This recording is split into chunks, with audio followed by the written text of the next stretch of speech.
FSN Radio. It's all about what's next. Go to financialsurvivalnetwork.com and sign up for your free weekly newsletter. You'll also get 3 free reports. The Financial Survival Network.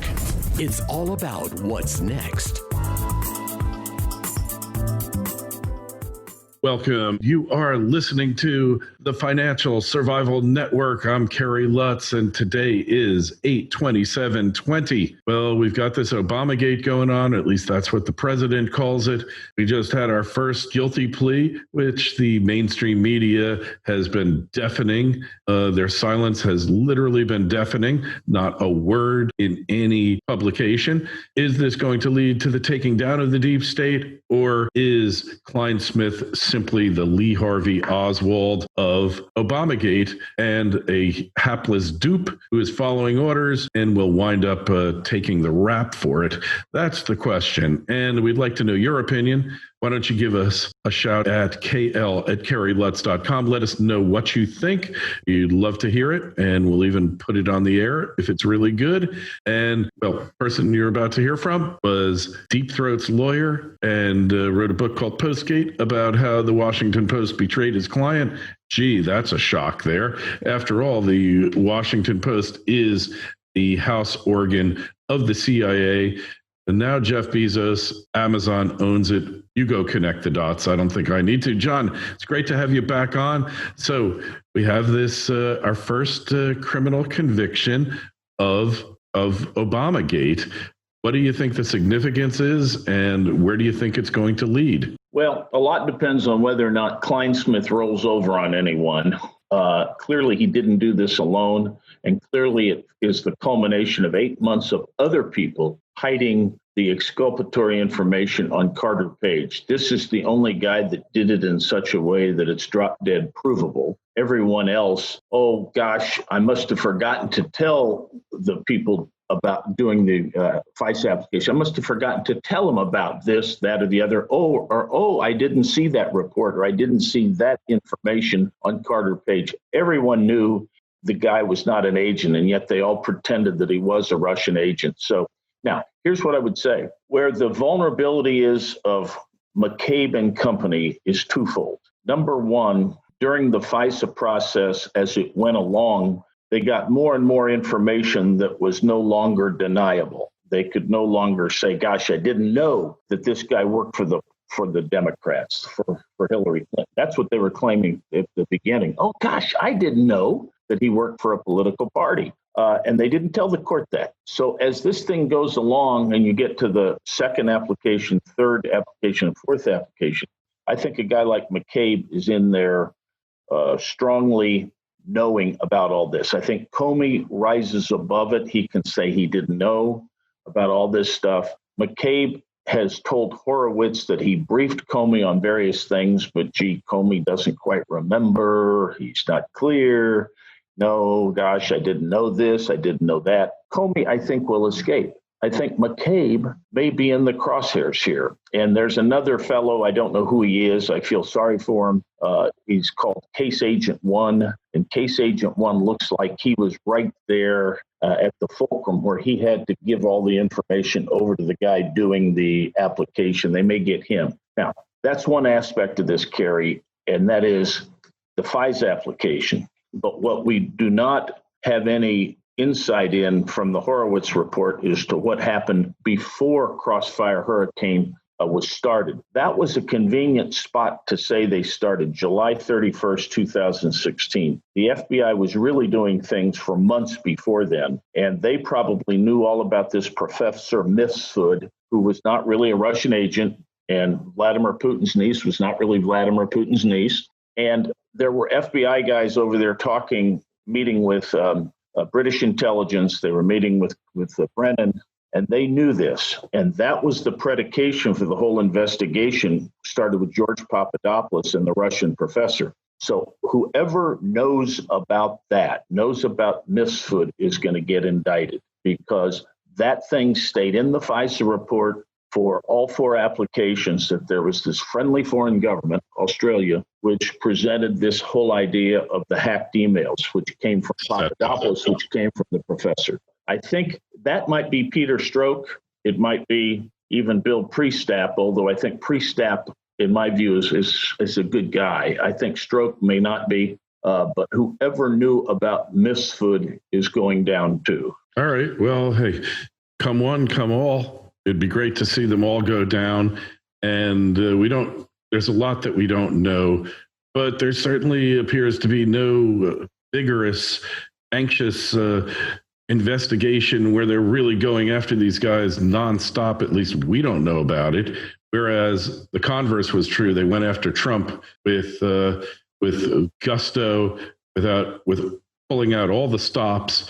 What about a guy like Weissman, who is at the forefront of all this, lying his way through it? Has he got any exposure? Well, I think the special counsel's office lied to the court several times and committed and said things that were designed to fool the public. For example, about Joseph Misfood, when you read their sentencing memo on Papadopoulos, it's very deceptive. That said, I don't think any of those guys are going to get prosecuted. But let me make you feel better, Kerry. Barr is not unlike Clinton and company and the FBI. They're not trying to leak things. They're not trying to create a furor. They are going at this hard beneath the surface, but doing it ethically. And their problem is they've got guys from the deep state that are slow walking this. You've got Ray in the FBI is no big house cleaner here. He's a house protector. And the CIA is probably holding back stuff too. And the COVID crisis did not help. So Barr, I think, and Durham are going at this hard, but they're meeting some slow walking obstacles. And so that's the problem. I think they're going at it hard. Well, we certainly got Brennan lying to Congress. You never seem to have any compunction about that. Lying to them about whether or not they were monitoring all the Congress's email communications. The guy is a serial liar and really one of the major players in the deep state. If they can't get him, and they can't get Comey, then what's the point of this exercise here? There's no point to it. FSN Radio. It's all about what's next. Silver One Resources is an exploration and development company backed by strategic investors Eric Sprott and SSR Mining. At Silver One's Candelaria Mine project in Nevada, there is already a historic resource estimated at 127 million ounces of silver, which Silver One is developing and advancing. The company's Phoenix Silver project, located within the Arizona Silver Belt, is an early-stage exploration project on which native silver vein fragments have been discovered near surface. One grab sample assayed an astounding 14,688 ounces per ton. Yes, that's right, ounces, not grams. Silver One has tremendous exploration potential, is extremely leveraged to the price of silver, and is cashed up and poised to increase shareholder value. Silver One trades in New York under the ticker SLVRF and in Toronto under the ticker SVE. To learn more, go to silverone.com. That's silverone.com. The Financial Survival Network. It's all about what's next. Well, in a way there is, because remember, all these guys can only operate through their associates, through their henchmen, so to speak. And if in the future, the Brennans and Comeys try to get their folks to do bad things, those folks will know they're not being covered, that they have to stand up and say, no, Hitler, we're not going to do Auschwitz. That's really the key, is when you have people not follow criminal higher superior orders. And that's what happened here. There are a bunch of people, you can tell from reading the Horowitz report, that there are a bunch of FBI people who knew what the direction was. They knew they were supposed to get Donald Trump, and they would do anything to see no evil, hear no evil, and so forth about what they were doing. Now, if a few people get indicted, that's a big wake-up call. I don't know. I think the deep state is dead. Long live the deep state. I don't think there's much stopping it here. And I'm prepared to be pleasantly surprised by the Durham investigation, but you and I, we've been in courts a long time. We're a little bit more cynical, know that we know the way this works. And really, to see lasting change in D.C. really has to go all the way to the top, to Loretta Lynch, to Obama. Clearly a major part of this. We even had emails from Strzok and Page saying that everything they were doing, Obama was watching out for. We know this went right to the top. And look, I think to indict them and to see them get off would be worse than maybe not indicting. I don't know. Maybe they all need to be indicted and let the chips fall where they may. And at that point, at least we know they made a real effort to root these people out and to take them down. Yeah, here's the problem. I mean, I think some indictments here would be very beneficial, and hopefully they'll get a couple. That's about all they'll probably get is at the most, and I'd be real happy with that. Here's the problem, Kerry, I think, is in all this stuff we're talking about, the great watchdog investigative press of MSNBC and CNN and the Post and the Times. It's not a scandal if they don't report it. That's why Obama says, I had the most scandal-free administration in history. Yeah, nobody's reporting anything. And so in order to get public focus on these things, you really need a major mainstream press that is alive and kicking. And I have such cynicism there that you can cut it with a knife. I just don't see that one turning around. Hey, if a jail cell gets slammed in the Metropolitan Correctional Facility in Manhattan and nobody reports it, did the jail cell get slammed? Did the door get slammed? No, I think that's really the issue.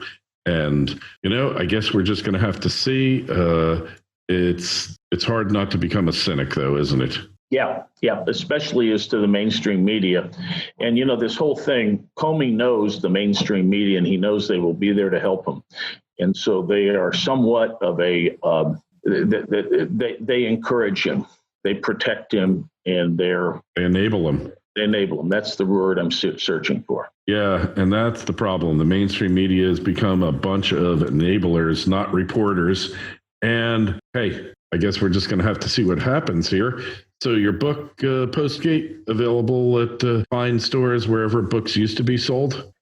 Yes, Amazon.com. Also, if your listeners can go on postgatebook.com, they'll see write-ups on the book and also some on my other stuff about what we're talking about. But I'll tell you, once you understand what the Post did in Watergate, you've got it all down and you realize how much these folks are in the tank. This is one of the most serious scandals we've had in our country's history, at least according to the Post. Yeah. And now you understand how that scandal was made by the Post. And like I said before, the Post is the house organ of the CIA.